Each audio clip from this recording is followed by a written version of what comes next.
The Telltale Heart by Edgar Allan Poe, published 1843. True. Nervous, very, very dreadfully nervous I had been and am, but why will you say that I am mad? The disease had sharpened my senses, not destroyed, not dulled them.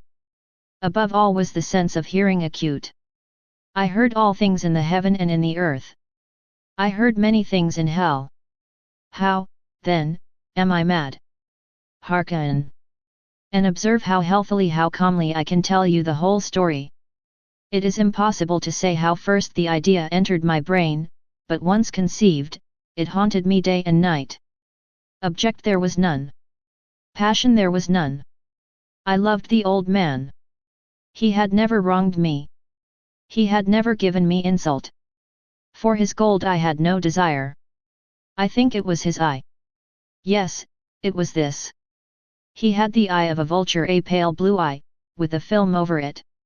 Whenever it fell upon me, my blood ran cold, and so by degrees, very gradually, I made up my mind to take the life of the old man, and thus rid myself of the eye forever. Now this is the point. You fancy me mad. Madmen know nothing. But you should have seen me. You should have seen how wisely I proceeded, with what caution, with what foresight, with what dissimulation I went to work. I was never kinder to the old man than during the whole week before I killed him. And every night, about midnight, I turned the latch of his door and opened it oh so gently. And then, when I had made an opening sufficient for my head, I put in a dark lantern, all closed, so that no light shone out, and then I thrust in my head. Oh, you would have laughed to see how cunningly I thrust it in. I moved it slowly, very, very slowly, so that I might not disturb the old man's sleep. It took me an hour to place my whole head within the opening so far that I could see him as he lay upon his bed. Ha! Would a madman have been so wise as this? And then, when my head was well in the room, I undid the lantern cautiously, oh, so cautiously, for the hinges creaked. I undid it just so much that a single thin ray fell upon the vulture eye.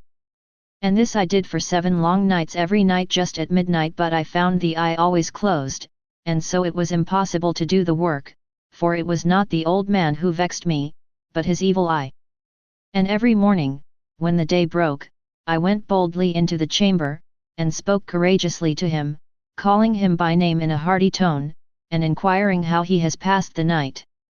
So you see he would have been a very profound old man, indeed, to suspect that every night, just at 12, I looked in upon him while he slept. Upon the 8th night I was more than usually cautious in opening the door. A watch's minute hand moves more quickly than did mine. Never before that night had I felt the extent of my own powers, of my sagacity. I could scarcely contain my feelings of triumph. To think that there I was, opening the door, little by little, and he not even to dream of my secret deeds or thoughts. I fairly chuckled at the idea, and perhaps he heard me, for he moved on the bed suddenly, as if startled. Now you may think that I drew back, but no. His room was as black as pitch with the thick darkness, for the shutters were close fastened, through fear of robbers, and so I knew that he could not see the opening of the door, and I kept pushing it on steadily. I had my head in, and was about to open the lantern, when my thumb slipped upon the tin fastening, and the old man sprang up in bed, crying out, "Who's there?" I kept quite still and said nothing. For a whole hour I did not move a muscle, and in the meantime I did not hear him lie down. He was still sitting up in the bed listening, just as I have done, night after night, hearkening to the death watches in the wall. Presently I heard a slight groan, and I knew it was the groan of mortal terror. It was not a groan of pain or of grief, oh, no. It was the low stifled sound that arises from the bottom of the soul when overcharged with awe. I knew the sound well. Many a night, just at midnight, when all the world slept, it has welled up from my own bosom, deepening, with its dreadful echo, the terrors that distracted me. I say I knew it well. I knew what the old man felt, and pitied him, although I chuckled at heart. I knew that he had been lying awake ever since the first slight noise, when he had turned in the bed. His fears had been ever since growing upon him. He had been trying to fancy them causeless, but could not. He had been saying to himself, "It is nothing but the wind in the chimney, it is only a mouse crossing the floor, or it is merely a cricket which has made a single chirp." Yes, he had been trying to comfort himself with these suppositions, but he had found all in vain. All in vain, because death, in approaching him, had stalked with his black shadow before him, and enveloped the victim. And it was the mournful influence of the unperceived shadow that caused him to feel, although he neither saw nor heard, to feel the presence of my head within the room. When I had waited a long time, very patiently, without hearing him lie down, I resolved to open a very, very little crevice in the lantern. So I opened it, you cannot imagine how stealthily, until, at length, a single dim ray, like the thread of the spider, shot from out the crevice and fell full upon the vulture eye. It was open, wide open, and I grew furious as I gazed upon it. I saw it with perfect distinctness, all a dull blue, with a hideous veil over it that chilled the very marrow in my bones, but I could see nothing else of the old man's face or person, for I had directed the ray as if by instinct, precisely upon the damned spot. And have I not told you that what you mistake for madness is but over acuteness of the senses? Now, I say, there came to my ears a low, dull, quick sound, such as a watch makes when enveloped in cotton. I knew that sound well, too.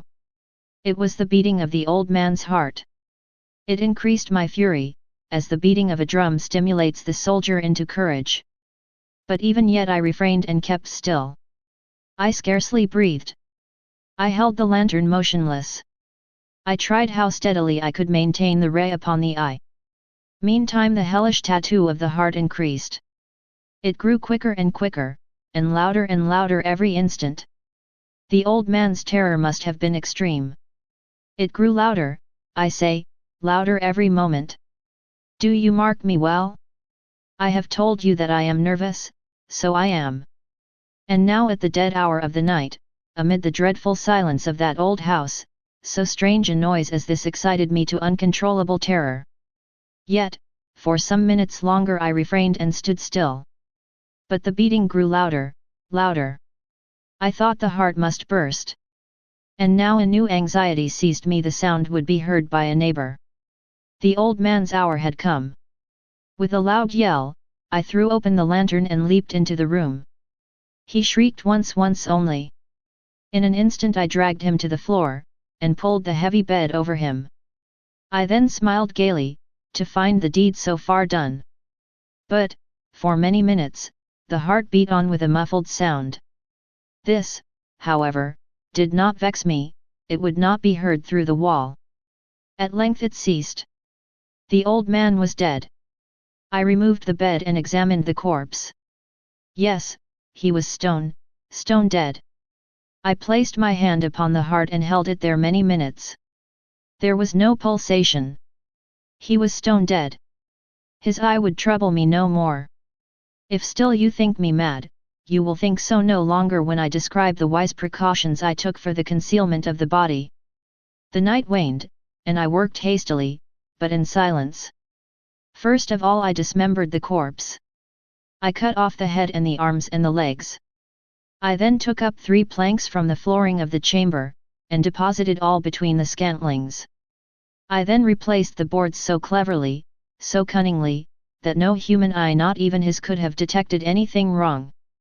There was nothing to wash out, no stain of any kind, no blood spot whatever. I had been too wary for that. A tub had caught all. Ha! When I had made an end of these labors, it was 4 o'clock, still dark as midnight. As the bell sounded the hour, there came a knocking at the street door. I went down to open it with a light heart, for what had I now to fear? There entered 3 men, who introduced themselves, with perfect suavity, as officers of the police. A shriek had been heard by a neighbor during the night, suspicion of foul play had been aroused, information had been lodged at the police office, and they, the officers, had been deputed to search the premises. I smiled, for what had I to fear? I bade the gentleman welcome. The shriek, I said, was my own in a dream. The old man, I mentioned, was absent in the country. I took my visitors all over the house. I bade them search well. I led them, at length, to his chamber. I showed them his treasures, secure, undisturbed. In the enthusiasm of my confidence, I brought chairs into the room, and desired them here to rest from their fatigues, while I myself, in the wild audacity of my perfect triumph, placed my own seat upon the very spot beneath which reposed the corpse of the victim. The officers were satisfied. My manner had convinced them. I was singularly at ease. They sat, and while I answered cheerily, they chatted of familiar things. But, ere long, I felt myself getting pale and wished them gone. My head ached, and I fancied a ringing in my ears, but still they sat and still chatted. The ringing became more distinct, it continued and became more distinct. I talked more freely to get rid of the feeling, but it continued and gained definiteness until, at length, I found that the noise was not within my ears. No doubt I now grew very pale, but I talked more fluently, and with a heightened voice. Yet the sound increased, and what could I do? It was a low, dull, quick sound, much such a sound as a watch makes when enveloped in cotton. I gasped for breath, and yet the officers heard it not. I talked more quickly, more vehemently, but the noise steadily increased. I arose and argued about trifles, in a high key and with violent gesticulations, but the noise steadily increased. Why would they not be gone? I paced the floor to and fro with heavy strides, as if excited to fury by the observations of the men, but the noise steadily increased. Oh God! What could I do? I foamed, I raved, I swore. I swung the chair upon which I had been sitting, and grated it upon the boards, but the noise arose over all and continually increased. It grew louder, louder, louder. And still the men chatted pleasantly, and smiled. Was it possible they heard not? Almighty God! No, no. They heard. They suspected. They knew. They were making a mockery of my horror. This I thought, and this I think. But anything was better than this agony. Anything was more tolerable than this derision. I could bear those hypocritical smiles no longer. I felt that I must scream or die. And now again. Hark! Louder! Louder! Louder! Louder! Villains! I shrieked, dissemble no more. I admit the deed. Tear up the planks. Here, here. It is the beating of his hideous heart. The end. Here's a summary of the story. The Telltale Heart is a famous short story by Edgar Allan Poe, known for its psychological intensity and exploration of guilt and madness. The narrator of the story insists that they are not mad but rather hypersensitive. They explain that their heightened senses, particularly their acute hearing, have made them more aware of things that others cannot perceive. The narrator goes on to describe an old man whom they live with. The old man has a vulture-like, pale blue eye, which unsettles and obsesses the narrator. The eye haunts the narrator's thoughts to the point where they become fixated on it and decide that it must be destroyed. Over the course of a week, the narrator opens the old man's door every night and observes the vulture eye as it sleeps, becoming increasingly agitated. Finally, on the 8th night, the narrator's obsession reaches a breaking point, and they decide to take action. They enter the old man's room, slowly and carefully, and shine a lantern on the eye, revealing it to be open. In their agitation, the narrator loses control and leaps into the room, suffocating the old man with the bed and subsequently dismembering the body, hiding the parts under the floorboards. Afterward, the narrator believes they hear the old man's heart still beating, growing louder and louder, as if it's accusing them of the murder. The sound becomes so unbearable that they confess to the crime to stop the noise, revealing the gruesome details to the reader. The story ends with the narrator insisting on their sanity, even as their narrative becomes increasingly unhinged. The Telltale Heart delves into themes of guilt, obsession, and the effects of a troubled mind. It's known for its unreliable narrator, who tries to justify their actions but ultimately reveals their descent into madness. The story serves as a chilling exploration of the human psyche and the dark depths to which obsession can lead. The Telltale Heart by Edgar Allan Poe offers several key learning points. 1. The power of guilt. The story explores the profound impact of guilt on the human psyche. The narrator's guilt over the murder they have committed leads to their increasing paranoia, hallucinations, and ultimate mental breakdown. 2. The unreliable narrator. Poe's use of an unreliable narrator highlights the fragility of the human mind and the distortion of reality that can occur when an individual's mental state is compromised. 3. Obsession and madness. The story delves into the theme of obsession and its connection to madness. The narrator's fixation on the old man's eye drives them to commit a heinous act and ultimately leads to their own mental deterioration. 4. The theme of the Telltale Heart. The titular Telltale Heart represents the narrator's guilty conscience. It symbolizes the idea that our own guilt and inner turmoil can manifest as external signs or sounds, revealing our secrets to the world. 5. Moral ambiguity. The Telltale Heart raises questions about morality and the boundaries of sanity. It challenges readers to consider the complex nature of right and wrong and the blurred line between sanity and insanity. 6. Narrative unreliability in literature. The story serves as a prime example of the use of an unreliable narrator in literature, highlighting how narrative perspective can shape the reader's understanding of events and characters. In summary, The Telltale Heart is a psychological thriller that explores the themes of guilt, obsession, and the descent into madness.